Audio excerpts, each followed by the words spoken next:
Hello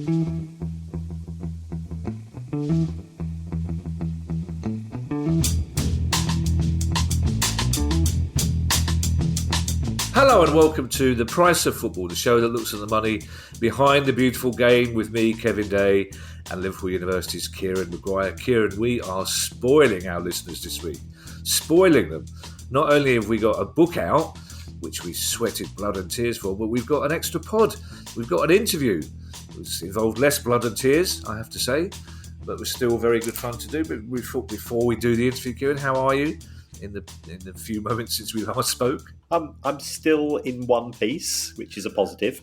Unlike our recording of yesterday's show, which producer guy will have to use all of his Spielberg-esque editing skills with a few technical okay parts. Yeah, well, luckily we didn't have the technical issues with our interview.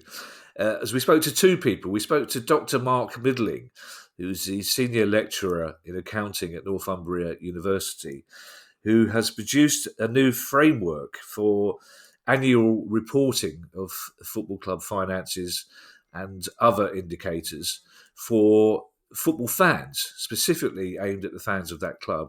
And we also spoke to the chair of the Supporters Trust at Exeter City, Nick Hawker, and Exeter City are a club that have closely worked with Mark Middling in developing that new framework and have used it to communicate indications of success to their own fans. And this is what they had to say.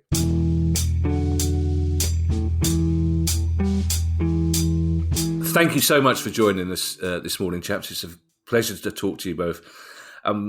Before we talk to Mark about his brand new way of reporting finances, which I'm looking forward to hearing all about. Nick, it's a big anniversary year for you, isn't it? It is 20 years of trust ownership, supporter ownership. Really proud of it. Really proud that we've been able to sustain the ethos of supporter ownership for all that time. It's not always easy in the football world, as I'm sure you'll appreciate. But really proud of it. Celebrating hard. Meeting lots of old friends, lots of new friends. It's a great feeling, and the club generally are celebrating it every home game. So it's a great time to be an Exeter City supporter. Yeah, and a bit of a cup run going on as well.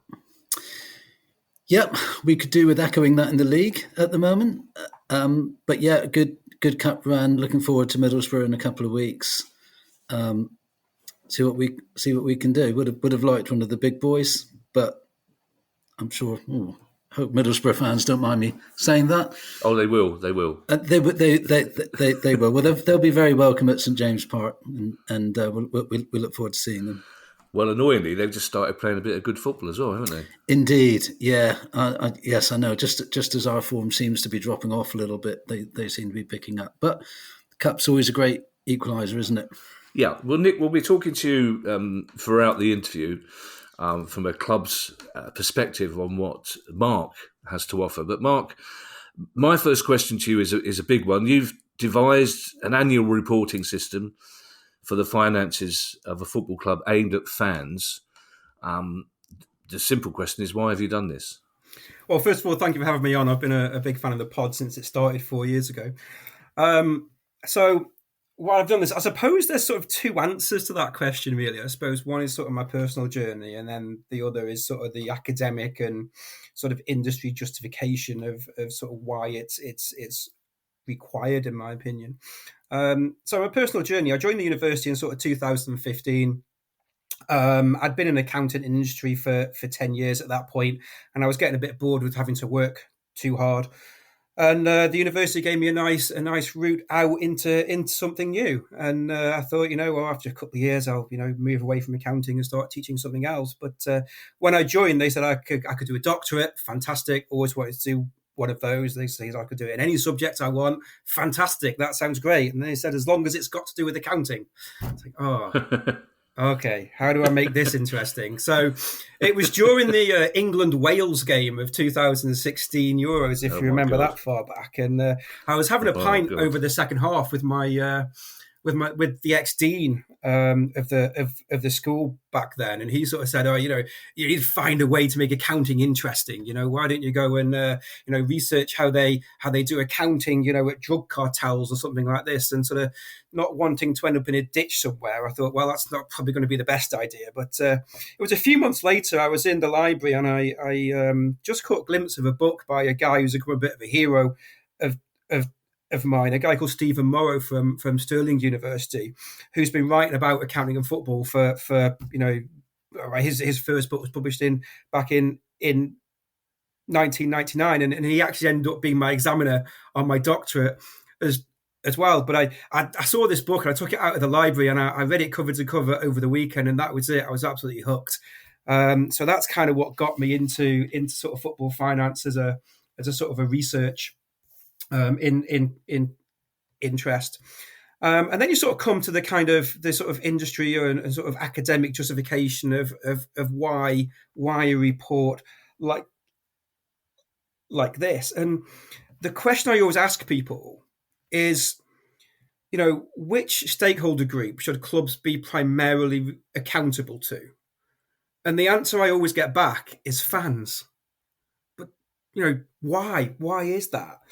And but you look at how reports are done at the moment. And again, Stephen Morrow wrote another paper back in 2013, basically saying that current reporting mechanisms aren't fit for purpose. They're designed with shareholders as their primary audience, and the International Accounting Standards Board and the International Integrated Reporting Council both kind of have their focus of shareholders being the primary audience. They're supposed to be used by other people, but the primary audience is stakeholders. So they're kind of institutionalized into the accountability requirements of sort of shareholders and lenders. And what Morrow claimed was, well, if you look at owners of football clubs, it tends to be one person or a very concentrated ownership model. So the owners probably aren't using the annual reports from the football club. And then you look at sort of lenders and things. Well, when MSD Holdings loaned to West Brom, I'm pretty sure they're looking at a bit more than just a financial report. So they're probably not using them that much as well. They've probably gone into the club and looked at more detail. So the people that are using them are fans. It's really just fans who are trying to get a bit more information about their club. Excuse me.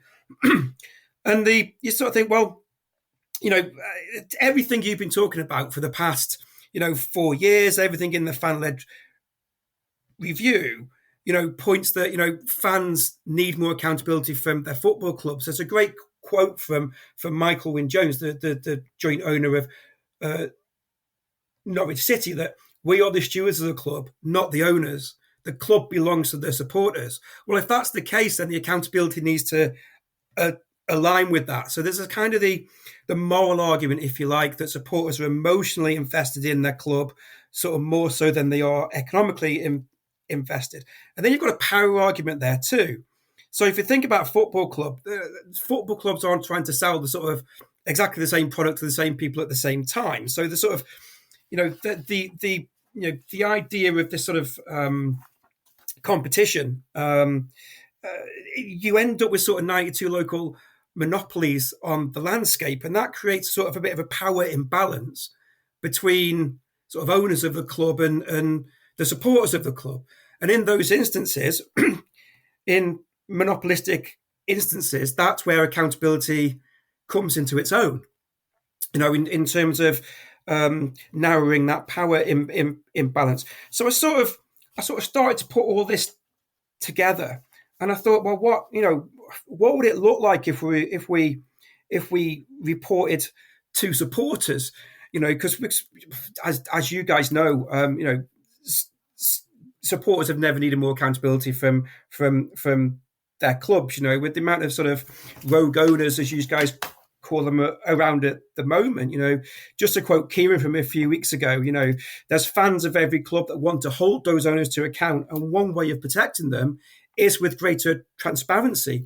I was actually a little bit disappointed with the fan-led review that it sort of glossed over increased transparency as a sort of way of improving the industry. One of the favourite quotes from my doctorate is, nobody likes reporting what makes them look bad. So if we increase transparency, we should increase club governance and see better behaviour from club owners. That's the premise behind it, if you like. So there's your very long-winded answer. It's very interesting. I've seen enough films, Mark, as well, for me to assume that when you said you came across a book by your accountancy hero, Kieran was going to have to do a bit of modest blushing. Yeah, but it turns out to be someone called Stephen Morrow, whose name will crop up on every podcast we do from now on. Is the idea... Kieran's a very close second.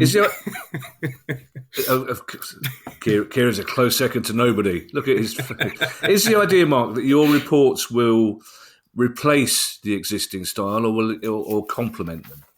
It's absolutely to complement. So it'd be a monumental effort to try and change the Companies Act, to try and get Companies House to the government effectively the Companies Act as well to change that in order to introduce a new form of reporting for effectively just 92 companies would be a monumental effort and perhaps a bit disproportionate. So the idea here is to sort of complement what's already out there, try and put it across in a more friendly way so more supporters can understand it. So I sort of propose this idea of a supporter-focused report as part of a licensing agreement that will be sort of aimed at fans in a way that they can understand and, be available in a place that they can understand, a couple of clicks on the club website, for example, rather than having to sort of go to Companies House and trawl through to find, the required documents. In the course of research into something else, Mark, I spoke to at least one club owner about the idea of fans being able to access the accounts, being able to understand the annual accounts of a club. And he was horrified at what he called fans having access to commercially sensitive information. So what do you say to a club owner like that? Well, I hear this a lot, Kevin. And a lot of owners tend to come from, tend to be very successful business people coming from, a very sort of capitalist world where information means commercial advantage, particularly those who may not have been, football fans or know intimately the kind of culture around football. And as I say, football's different. It is a different beast to commercial organisations. And as I say, clubs aren't trying to sell the same product to the same people at the same time. There's effectively the local monopolies in play, so it's not the same kind of thing really as for most commercial organisations. Yes, they compete to sign players, so where they don't sort of commit to they don't compete to sell the same burger to the same people at the same time. They do compete to sign players. So I can understand that there is an element of confidentiality there. But at the same time, if everybody reported, everyone would be in the same boat. So for every bit of information one club would give out, they'd get it back 91 times. If we're just going down to the bottom of League Two. And I'm told by pretty reliable sources that there's information sharing going on anyway. So for a start, there's a report, I'm told, that goes out at the start of the year that every club gets that shows the playing budget of every club in their league. Now, I know the clubs aren't named on that report, but it doesn't take a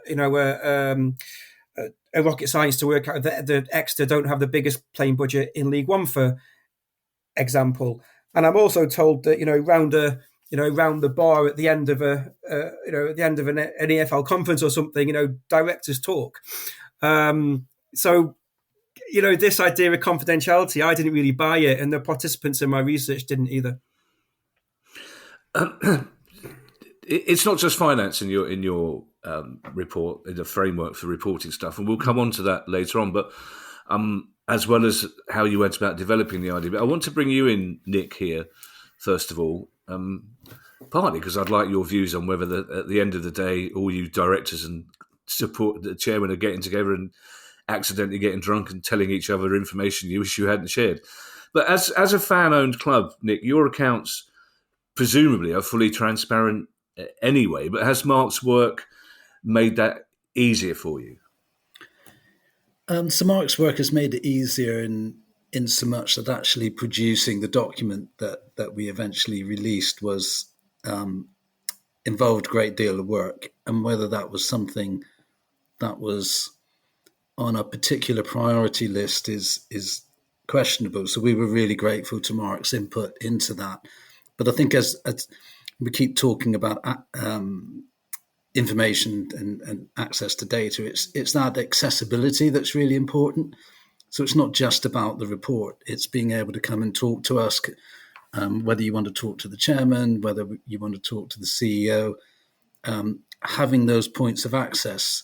We're a supporter-owned club. They are our shareholders, and so we shouldn't be keeping anything from them. And it's the words that I like to repeat frequently is that as owners, our supporters have to feel like they own the club. It's no good just saying they do and something on company's house.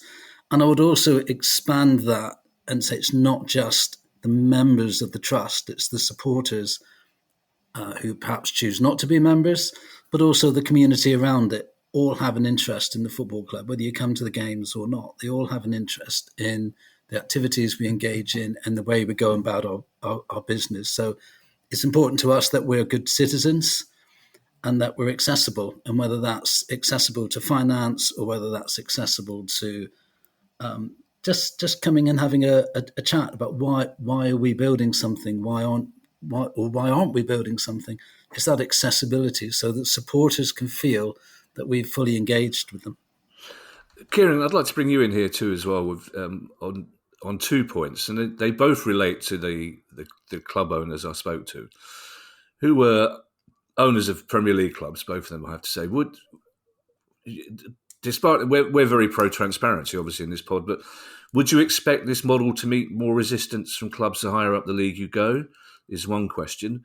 And secondly, one of the club owners I spoke to said it's all very well giving fans access to data and information, but then they need help interpreting them, which I thought was slightly patronising, but I understand where he's coming from. If you're, not everybody in a supporters trust or not every fan of the club has the same level of accountancy knowledge that you have, or has somebody like you that they can fall back on. So I'd like your view on both those points. My view is it's the lower league clubs who are most at risk at present. If you look at what we've been covering as far as the podcast is concerned, it's been Scunthorpe, it's been Southend United. There are issues at the lower. The bigger clubs tend to produce a lot of information anyway, because it's the smaller ones who sort of fall between the traps, because they can use legislation as a way of circumventing their responsibilities at times. And I understand where they're coming from. If the other clubs aren't doing it, why should we? So I get that, but I don't agree with it. In respect of the second question, I think there is a case for that to be held correct. If somebody gives me a piano player, if somebody gives me a piano, it doesn't make me a piano player. It's always been my argument. So just putting out loads of data. And also, let's be honest, the vast majority of fans couldn't give a hoot.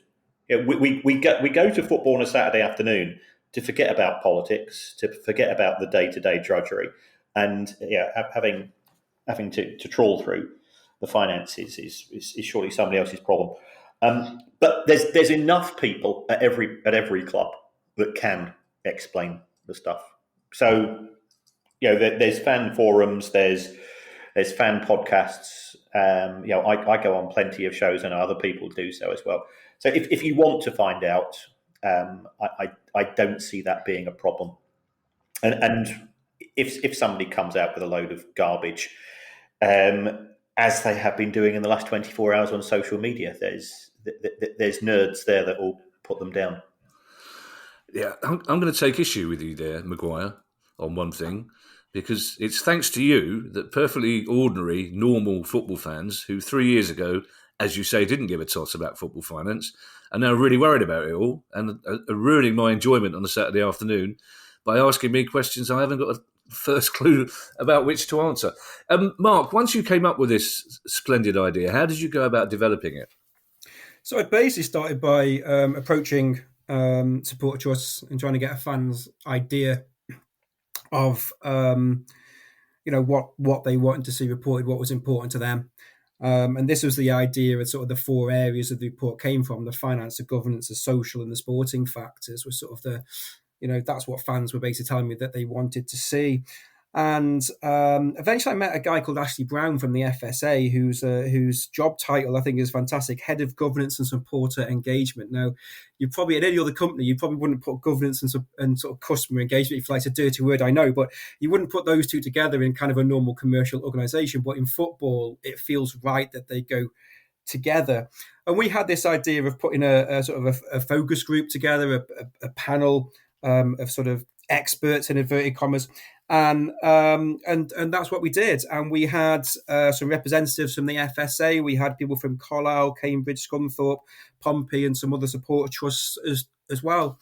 And it was really important to have a mixture of people that understood accounting and people that didn't understand accounting. That was absolutely crucial, for exactly what you've just been saying. Yes, there are people out there who understand accounting, but for those that don't, the information can be a bit of a bit mind-boggling. Some of the terminology, for example, can be difficult to get your head around. The difference between profit and cash and how that all works can be a difficult concept to get your head around. So it was really important that the accountants were there to make sure that the report tied back to the statutory account. If it doesn't tie back, if it doesn't represent the same numbers, then it's obviously going to be gibberish. But also, it needs to make sense to people who don't necessarily have a trained financial background. And that was one of the really important things, trying to make this more visible and more accessible to more fans. And I agree with Kieran, not everyone's going to be interested in this. Totally get that. My dad, my brother are both football fans, and they don't give a damn about this kind of thing. But the more transparent and accountable we can make this, the sort of better contribution it can make to sort of improving club governance. One participant in particular was very keen to sort of have infographics in the report to make it sort of more visually representative and more visually appealing. So that kind of thing, that sort of new approach that sort of covers everything but does it in a sort of more fan-friendly way was kind of where we're coming out here.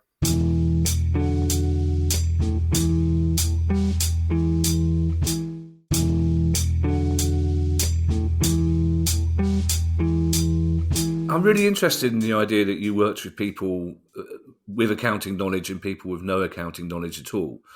And in terms of producing a framework that was accessible and simple to follow, did you learn more from the non-accounting people than perhaps from the accounting people?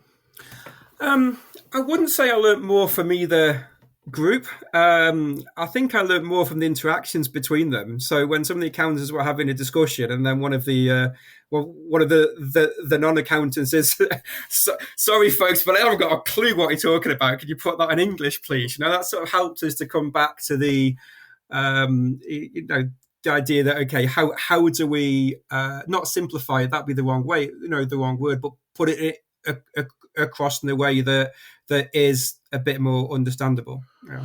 I'll tell you what annoys me, Mark. Acronyms. I'm a trustee of the Crystal Palace Foundation, and we meet 4 times a year. And most of the other people there have a background in local government or in charity work, and they bandy about acronyms. And I constantly have to say, what does that mean? And to the extent that they've now done me a little sheet that I bring to meetings with me, so I don't keep having to say what. But again, this is just a simple example of how some people could immediately be deterred by being confronted with information, numbers and acronyms that they don't understand. So it's vitally important that if we do this, every fan has accessibility to it. Or as Nick says, every fan is able to come into the club and say, I'm really interested in this, but can you tell me what that means, what that difference between profit and cash means? I will come back to Nick again in a moment, but you mentioned, Mark, that it's not just finance that makes up the framework. There are 4 separate areas. So other than finance, can you run us through the 3 other areas? Sure. So there's also governance, social aspects and sporting aspects. As I say, they were the aspects that the participants came up with. Even from a finance perspective, as I say, we're trying to put it across in a more easily digestible way. We've come up with a new P&L format, a profit and loss statement format to avoid any acronyms.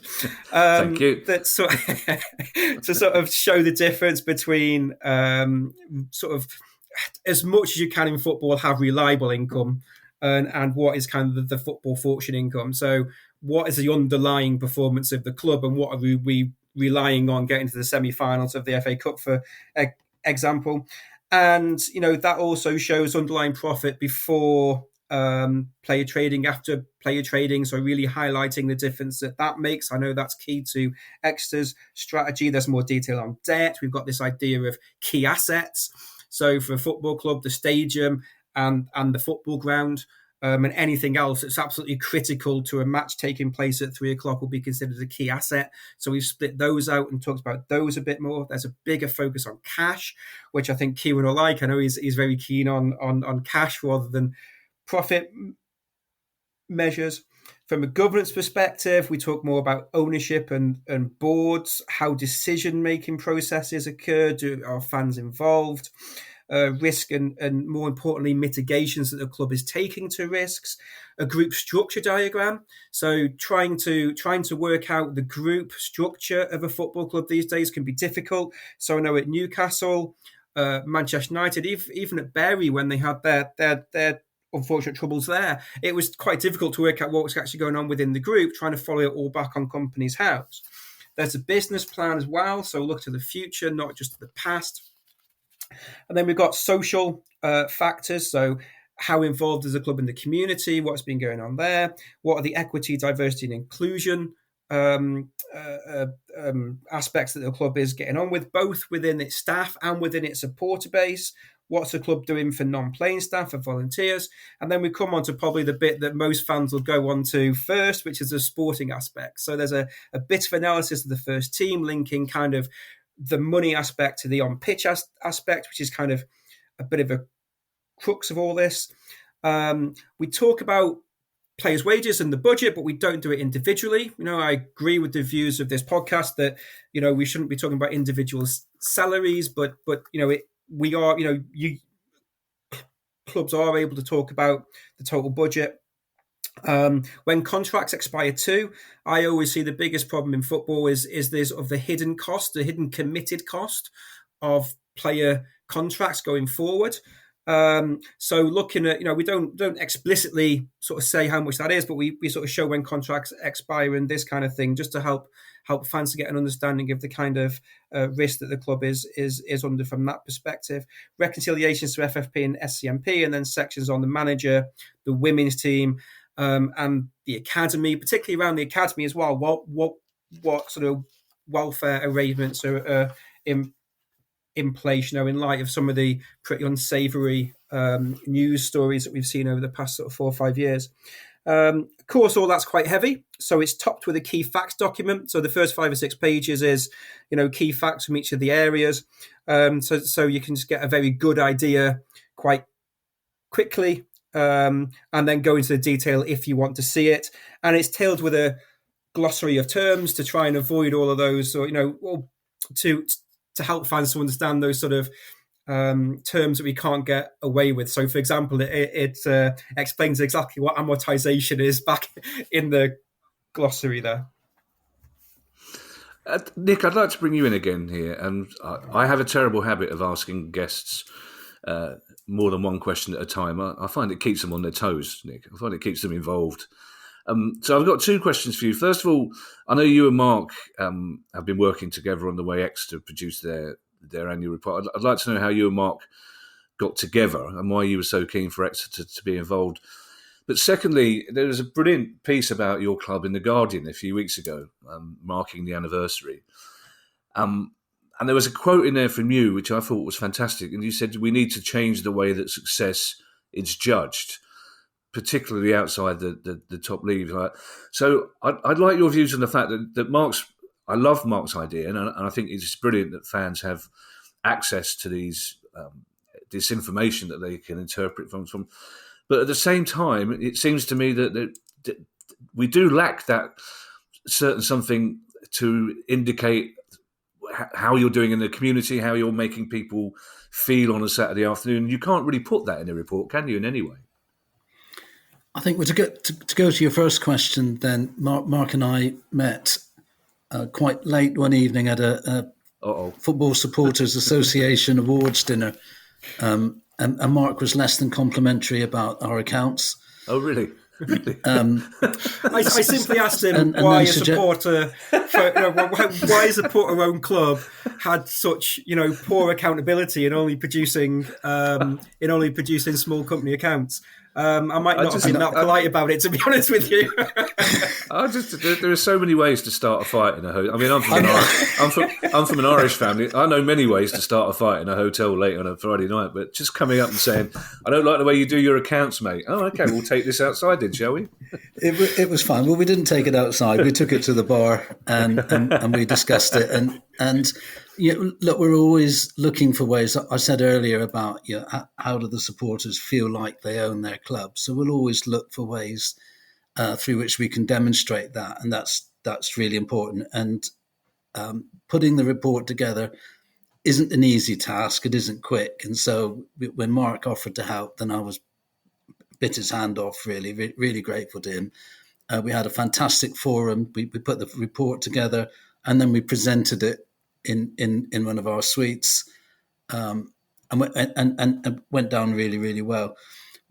When you say that supporters don't care about the finances, I think that's broadly true. But what they care about is, are we still going to be here next year? Because 20 years ago we weren't going to be. Yeah. And so that's the reassurance that we should always be seeking to give supporters. And cash is king, and we need to be able to demonstrate that for the next 3 to 5 years, Exeter City is still going to be playing football at St James Park. So that's really what we're trying to achieve here. The second part of your question about measuring success. Only 3 teams get promoted. How does every other team feel? Is that season being a waste of time because you didn't quite make it? So you don't want to. You want to have something that you can grab hold of and celebrate and say, do you know what? We might not have been in the top 3, but we've done some great stuff in the community. We've done some great stuff at the academy. We've done some great stuff around the ground. We've invested in facilities rather than a centre forward who was going to help us get to that top 3 and then breaks their leg after the first game.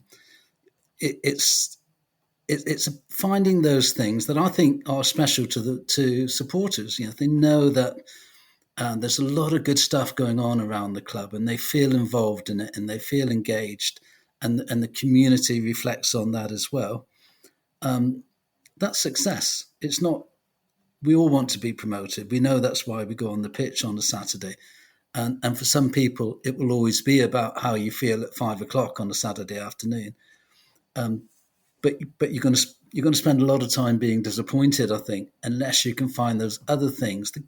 We keep hearing it, don't we, from the EFL, from the FA. Football has a great capacity to do good. So let's celebrate that when there isn't. When what's happening on the pitch might not be quite as successful as you would like it to be. The trouble is, though, Nick, it's harder to quantify that sort of heart-raising, soul-lifting things that you're. I'm extremely proud of my football club and my small part in it, but it's hard to put that down on a balance sheet at the end of the year, isn't it? So you have to find other ways of sharing with the fans what a brilliant job your club is doing in the community, because you can't always physically show it either, can you? You can't always, but I think you can make people aware of what's happening. And this, we shouldn't get hung up on a once a year report. Yeah, it's something that you do week in, week out, where you're saying, look at what we've done for this charity. Look at what we've done for this part of the community. Look at what we've done for grassroots football. Look at what we've done. We're doing this all the time, and I think our media team do a really good job of demonstrating that we're constantly at it. There's a football match to be played. We know how important that is, but there is all this other stuff. And as Mark said in his report, we can bring all of that together over a few pages. But football clubs shouldn't just be focused on what happens on a Saturday. It's about what's happening in the community and how we interact with it. Yeah, and let's be fair to your media team, like any other media team, would rather be sending TikTok pictures of the players playing rock paper scissors than telling people. That seems to be most. I'm not sure I need another tweet of our players playing rock paper scissors. To be perfectly honest, two questions for you, Mark, to end with.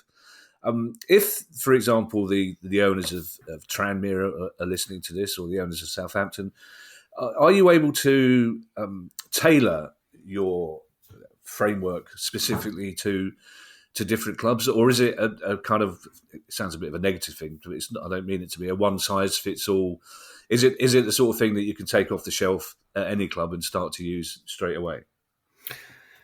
I'd like to think it is. I mean, it's the idea of the report came about by trying to, elicit better behaviours from, some clubs who are privately owned, and that's what it was designed for, and that's the opposite to what Exeter are. Exeter are one of the best run clubs in the league, and they're supporter owned, not privately owned, and it was sufficiently easy to sort of take the format that was designed for one thing and apply it to the other. So I'd like to think it's sort of flexible enough to sort of be adapted to all clubs' nuances without too much tailoring.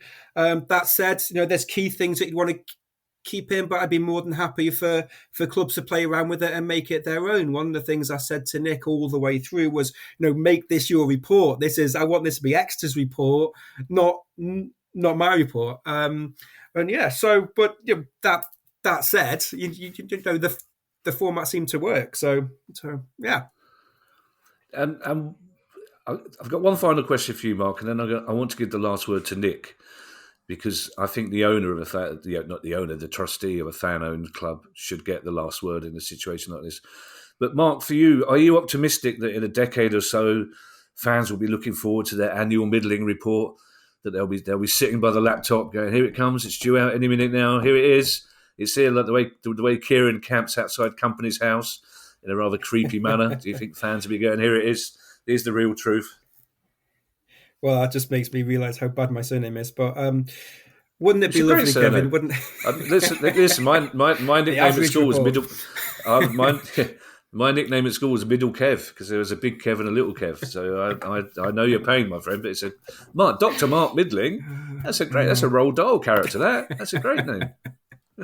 Well, thanks, Kevin. Wouldn't it be lovely if every club were to do this? I've spoken to a few more club owners, and I'd love Mark Palios to be listening and thinking, yeah, this is great. Southampton's owners too, and I'd love more clubs to get on board with this. It's part of Fair Games plans, so they've got it sort of on their agenda.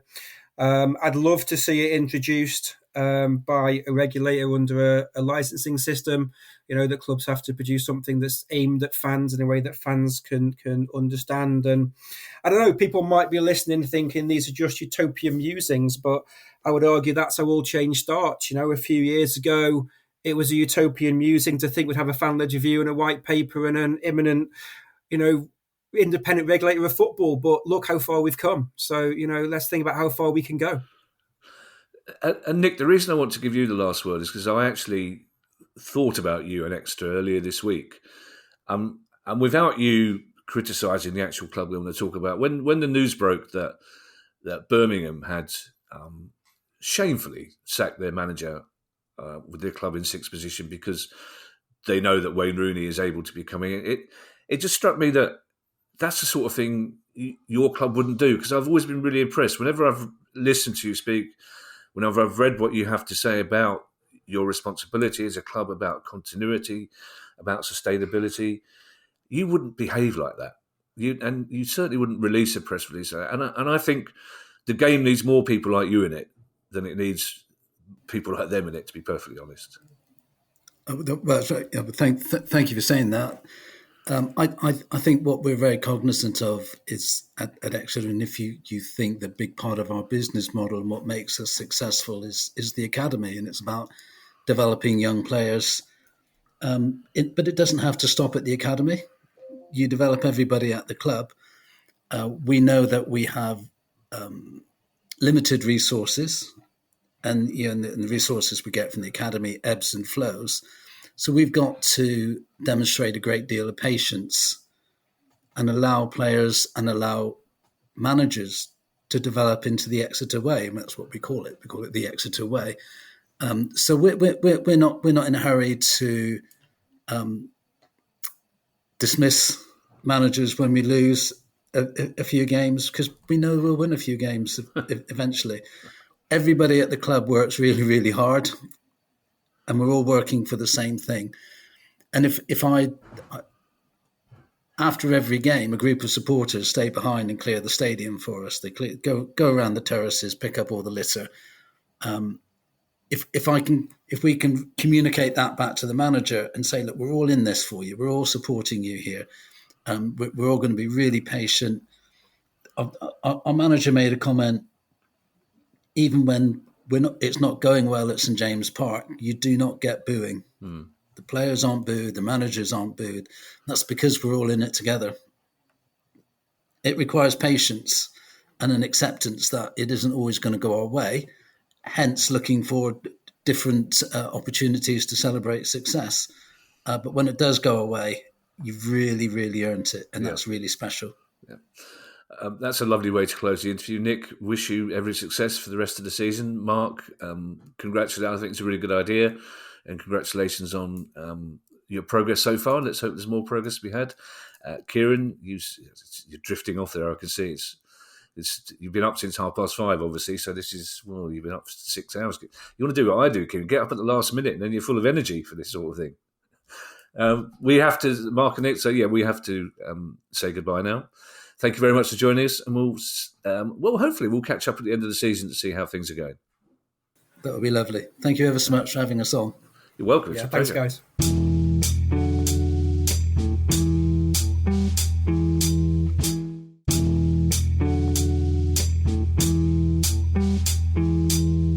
you know, I realised, Kieran, in the giddiness of having the book coming out this week, that was probably the worst introduction to any interview I've ever done. But it was a fascinating interview. There are two things I think that I took away from that, Kieran. First of all, transparency. It just seems the obvious way forward, because as a layman, it seems to me that the more transparent you are, the more able you are to head off potential problems. And if you explain or illustrate what's going on at your club to a wide range of people, one of them is going to pick up on any issues that may be arising, you would guess. Well, I think there is that. I think fans can be your sort of Columbos and spot things that sometimes the directors themselves don't see. But football club owners also take the view that I'm the person that's subsidising the club. It's up to me what I choose to show, and they're quite. They can be quite arsey in relation to showing anything above the bare minimum. So I think what you've got to do, you've got to get a collective in. Everybody's got to go and buy into any change, and there's a case for saying that if the independent regulator is going to license football clubs and they're going to get financial benefits in terms of the money flowing from the Premier League and centralisation, then those smaller clubs have to give out a bit more information. And I know that probably 95% of fans couldn't give a stuff about any of this. They're not going to read it. But if you've got a few at every club, then it can't really do much harm unless they don't actually understand what they're talking about when they draw their conclusions. But then there's always somebody that can put them to rights. Yeah, I really enjoyed the interview, Kieran, I have to say, and I was fascinated by Mark's reasons for doing it, and I agree. I really genuinely do hope that in years to come, people say it's middling time. It's time for that report. But there was something, I didn't get the chance, completely down to my own fault, because I got distracted. Because ever since you told us about the magpie emergency, I've seen magpies everywhere now, and I got distracted. I saw one in the garden, and I panicked because I couldn't go outside and salute it and ask it not to bring bad luck. But Mark was talking about the importance of cash over profit, and I'd wonder if you could elaborate on the difference, if you like. Yeah, I mean, my my background in bankrupt companies. Companies go bankrupt because they've not got enough cash to pay the bills. Now, what is profit? If you come to me as a client, I can say, well, I can make your profit high if you're trying to sell the company and you're trying to flog it off for a good price. If you want to reduce your profits because you want to pay less in tax, there's various things we can do. So profit is something which can be massaged quite easily, to within certain parameters. The thing about cash, it's a bit like class. You've either got it or you haven't, and so therefore cash is far more objective. So accountants can adjust profit. They find it far more difficult to adjust cash. Well, thank you for that, Kieran, and thank you to everyone who's donated to the pod via our Patreon page. If you'd like to make a small monthly contribution to the pod as well, that'd be very kind of you. But you also get access to our chat community and our regular quizzes. That's very kind of us. And if you want to do all of that, you can go to patreon.com/priceoffootball to find out how. If you have a question you'd like answered on our regular Monday questions show, then you can email us at questions@priceoffootball.com. And don't forget, there are 2 Price of Football live shows coming up, looming on the horizon, I tell you.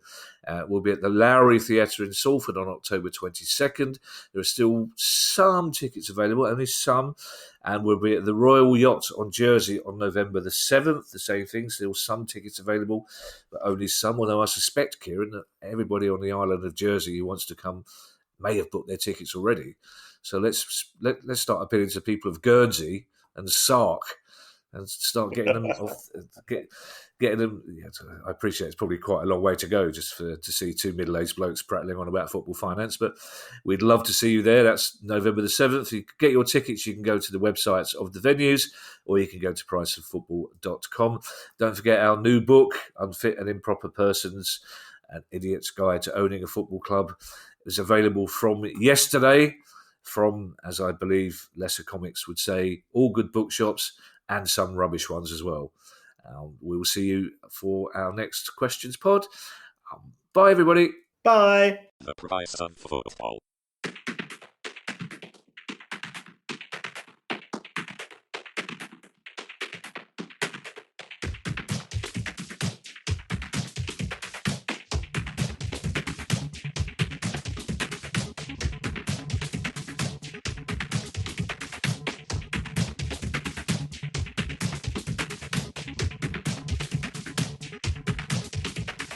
The Price of Football.